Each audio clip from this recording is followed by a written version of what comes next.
যেমন কর্ম তেমন ফল। ইন্টারনেটে এই টপিকটি ইনস্ট্যান্ট কার্মা নামে ভাইরাল। এই টপিকটি থেকে সবাই মূলত মজাই নিতে পছন্দ করে, তবে আমি তার পাশাপাশি এই ঘটনাগুলোর থেকে জীবনের কিছু শিক্ষা তুলে ধরার চেষ্টা করি। আর আপনাদের মূল্যবান কমেন্ট পড়ে বুঝতে পারলাম যে আমার সেই প্রচেষ্টাটিকে আপনারা পুরোপুরিভাবে সমর্থন করেছেন। এমনকি যেমন কর্ম তেমন ফলের থার্ড পার্টিও অনেকেই দেখতে চেয়েছেন। তবে বলে রাখি যে আমার টার্গেট কাউকে শিক্ষা দেওয়া না। আমার চেষ্টা থাকে যদি এই ভিডিওগুলো দেখে মজা পাওয়ার পাশাপাশি কেউ তার বাস্তব জীবনে কাজে লাগানোর মতো কিছু শিখতে পারে, তবে ওয়াই নট। কেননা প্রতিটি শিক্ষাই মজা আছে, আবার প্রতিটি মজাতেই শিক্ষা আছে, শুধু তা বোঝার জন্য সঠিক দৃষ্টিভঙ্গি হওয়া চাই। তো চলুন দেখে আসি যেমন কর্ম তেমন ফলের আরো একটি এপিসোড একটি ব্যতিক্রম দৃষ্টিকোণ থেকে।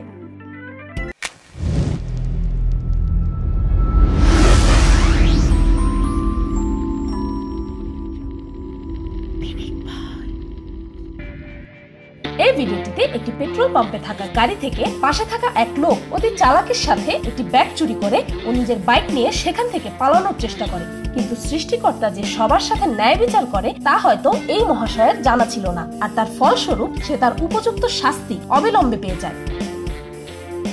এই ভিডিওটিতে একটি ছেলে অনেকক্ষণ যাবৎ একটি মেয়েকে একা পেয়ে উত্ত্যক্ত করছিল, তবে মেয়েটি অত্যন্ত সাহসিকতার সাথে তার প্রতিবাদ করে ও একসময় দুজনের তর্কাতর্কির মধ্যে ছেলেটি মেয়েটির গায়ে হাত দিয়ে ফেলে, আর সাথে সাথে মেয়েটি তার চোখে মুখে পেপার স্প্রে দিয়ে দেয়।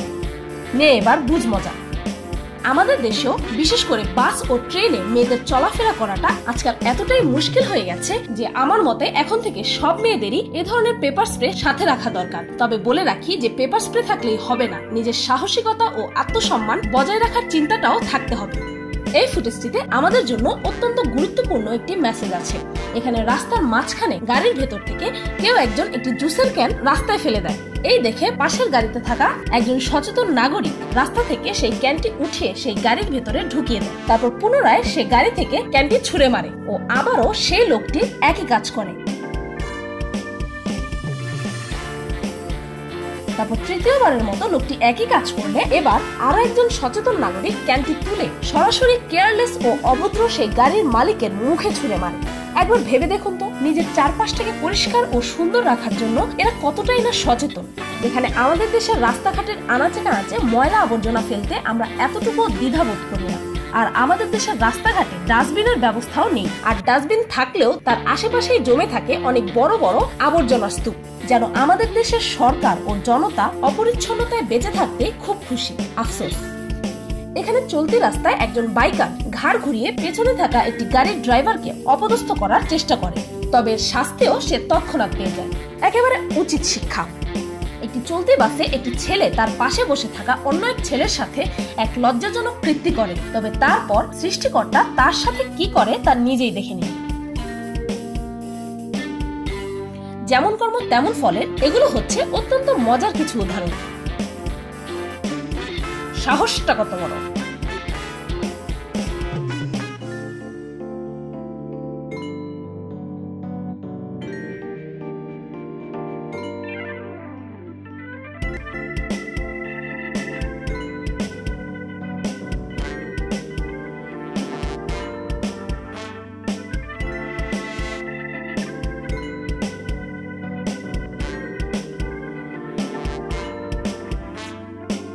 এখানে একটি ছেলে আরেকজনকে শায়েস্তা করতে গিয়ে নিজেই শায়েস্তা হয়ে গেল। এই ভিডিওটিতে একটি সাইক্লিস্ট তার পাশে থাকা অন্য সাইক্লিস্টের উপর পানি ঢেলে দেয়, তবে এর কারণে পাশে থাকা সাইক্লিস্টের গতিতে এতটুকু কমতি হয়নি। যদিও এ কাজ করার সাথে সাথে দুষ্ট সেই সাইক্লিস্ট নিজেই তার সাইকেল নিয়ে উল্টে পড়ে যায়। এখানে এক লোক অন্য আরেকজনকে খুব সম্ভবত কোনো কারণ ছাড়াই ধাক্কা দিয়ে পানিতে ফেলে দেয়। তবে এখানেই শেষ নয়, তারপরে কি হয় তা আপনি নিজেই দেখে নিন। ইটটি মারলে পাটকেলটি যে খেতেই হবে মামা। এখানে এই ছেলেটি তার পাশে থাকা মেয়েটির সাথে প্র্যাঙ্ক করার উদ্দেশ্যে তাকে পানিতে ফেলতে ধাক্কা দিতে চায়, তবে তার ফলস্বরূপ তার সাথে যা হয় তা সত্যিই হাস্যকর।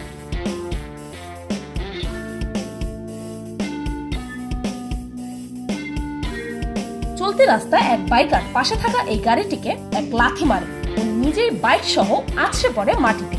কারো ক্ষতি করার আগে শতবার ভাবা উচিত, কেননা প্রকৃতি সবার সাথেই ন্যায় বিচার করে। ভিডিওতে থাকা এই মহিলাটি তার পাশে থাকা অন্য একটি মহিলাকে জাতিবাদের কারণে উত্ত্যক্ত করতে থাকে, তবে এর প্রতিবাদে সেই মহিলাটির রিয়াকশনটি ছিল এপিক। আমার মতে একদম ঠিক শিক্ষা হয়েছে।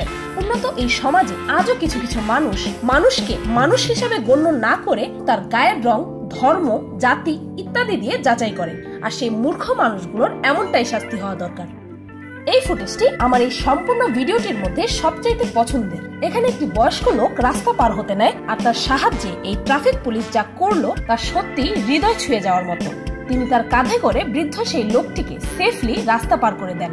এমন কর্মের ফল হিসেবে ট্রাফিক পুলিশ নিশ্চয়ই তার মনুষ্যত্বর জন্য অনেক বড় ফল পাবে একদিন না একদিন। তবে কি জানেন, এই ভালো মানুষগুলো ফল পাওয়ার আশায় নয়, বরং স্বভাবগতভাবে এই ভালো কাজগুলো করে থাকে, আর এটি হচ্ছে তাদের বিশেষত্ব।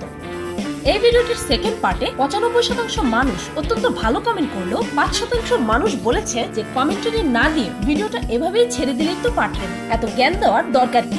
আসলে কি, এরা হচ্ছে হেটার, যারা প্রত্যেকটি ভালো ব্যাপার থেকেও খারাপ ব্যাপার বের করে আনতে চায়। তবে আমার মতে 95% মানুষ অর্থাৎ বেশিরভাগ মানুষের কথাই আমার বিবেচনায় রাখা উচিত। আর তা রেখে বুঝতে পারলাম যে যেমন কর্ম তেমন ফল আপনাদের সকলের অনেক পছন্দের একটি টপিক। তবুও যদি এ বিষয়ে দ্বিমত পোষণ করে থাকেন তবে কমেন্ট করে জানাতে পারেন। অনেকেই আবার কমেন্টে লিখেছেন যে কই, আমি তো আমার কর্মের ফল পাই না। সেক্ষেত্রে আমি বলবো, যারা এমনটা ভাবেন তারা নিজেদের পরিস্থিতিকে ব্যাখ্যা করতে ব্যর্থ হয়েছেন। কারণ সৃষ্টিকর্তা সবসময় ন্যায় বিচারের মাধ্যমে সবাইকে তার কর্মের উপযুক্ত ফল দেয়। শুধু সেটি বোঝার জন্য নিজের জীবনটাকে একটু ভিন্ন দৃষ্টিকোণ থেকে দেখার চেষ্টা করুন। তবে এটাও সত্য যে এক্সেপশন সবকিছুতেই থাকতে পারে, তবে সেই এক্সেপশনের চান্সেস অনেক কম। তাই নিজের জীবনটির দিকে ভালো করে দৃষ্টিপাত করুন ও নিজের জীবনের ভালো দিকগুলো খুঁজে বের করার চেষ্টা করুন। এতেই আপনি প্রকৃতপক্ষে সুখী হতে পারবেন। পিনিক পায়ের একজন ভিউয়ার, যিনি নিজেও একজন ইউটিউবার, তার চ্যানেলের নাম শিশু শিল্পী শিফাত। ছোট্ট এই ভাইটি অনেক দারুণ গজল গায়। পড়াশোনার পাশাপাশি এই ছোট্ট বয়সে ইউটিউব চ্যানেল চালানোর মতো কঠিন সিদ্ধান্তের জন্য হলেও তাকে আমাদের উৎসাহ দেওয়া দরকার। শিশু শিল্পী শিফাত নামের এই চ্যানেলটি থেকে ঘুরে আসার জন্য পিনিক পায়ের পক্ষ থেকে আপনাদের কাছে অনুরোধ রইল। ইউটিউবারদের উদ্দেশ্যে বলছি, আপনারা যারা আমার চ্যানেলের থ্রু আপনাদের চ্যানেলের প্রমোশন করাতে চান, তবে সেক্ষেত্রে আমি বলবো আপনাদের সাহায্য করে আমি অত্যন্ত খুশি হব। আর তাই আমার প্রতিটি ভিডিওর কমেন্ট সেকশনে পিনিক পায়ের পক্ষ থেকে এখন থেকে 2টি কমেন্ট থাকবে। একটি থাকবে সকল ভিউয়ারদের জন্য, আর আরেকটি থাকবে শুধুমাত্র ইউটিউবার ভাই ও বোনদের জন্য। সেই কমেন্টের রিপ্লাইয়ে আপনারা আপনাদের চ্যানেলের ইনফরমেশন দিলে আমি একের পর এক সবার চ্যানেল সম্পর্কে আমার ভিডিওতে উল্লেখ করব। তবে একটা রিকোয়েস্ট থাকলো, কমেন্ট সেকশনে দয়া করে কেউ লিংক বা হ্যাশট্যাগ দিবেন না, এতে আপনার ও আমার দুজনেরই ক্ষতি। শুধুমাত্র চ্যানেলের নামটা দিলেই যথেষ্ট। আপনাদের প্রত্যেকটি কমেন্টই আমি পড়ি, তবে যারটা আগে পাবো তার চ্যানেলটি আমি সবার আগে প্রমোট করব। আপনাদেরকে ধৈর্য ধরার জন্য আমার পক্ষ থেকে অনুরোধ রইল। ভিডিওটি ভালো লাগলে একটি লাইক দিতে ভুলবেন না, আর যদি এই ভিডিওটির 4th পার্ট দেখতে চান তবে কমেন্টে জানাতে ভুলবেন না। আর আমার চ্যানেলটিকে সাবস্ক্রাইব করুন প্রতিদিন আরো অদ্ভুত ও মজার সব ভিডিও দেখতে। আজকের মতো এই পর্যন্তই, দেখা হচ্ছে পরের ভিডিওতে।